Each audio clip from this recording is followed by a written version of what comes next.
to Jen Hager, Assistant Managing Editor, Radar Online. What is the very latest, Jen?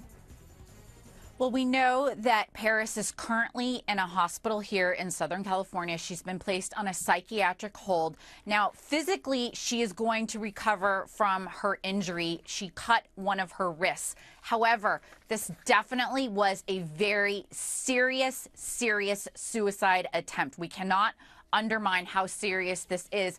We can only hope that she's going to get the professional help that she so desperately needs. As you said so eloquently, Jane, it was just last week that she put this video on YouTube, which she was giving a makeup demonstration. She looks like a well-adjusted, normal teenager. However, we do know that behind the scenes, this wrongful death trial that's playing out in downtown Los Angeles, in which AEG had been expected to call Paris as a witness, has really been on her mind. She was deposed back in March. It went horribly for her. She absolutely In what was way? detesting. In what way did it go horribly?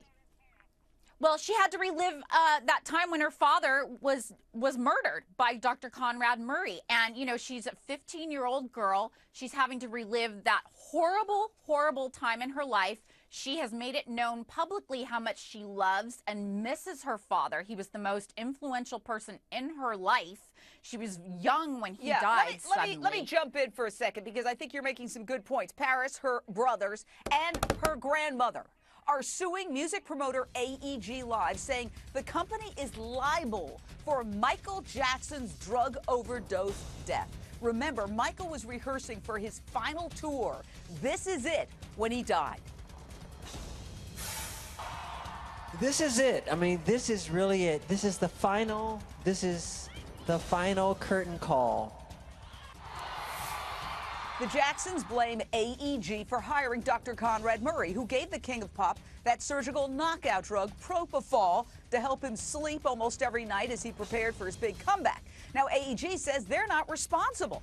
But Jim Moret, chief correspondent, Inside Edition in Los Angeles. You and I have covered Michael Jackson for decades now.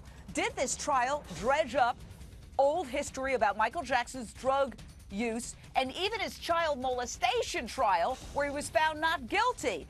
And so I really first want to go to Dr. Judy Ho, clinical psychologist. What do you think it's like for these kids to be dragged into this adult world of trials after just having lost their dad? The anniversary, the 4-year anniversary, is coming up, and they just lost their dad 5 years ago, and now they're being dragged into this lawsuit. Dr. Judy Ho.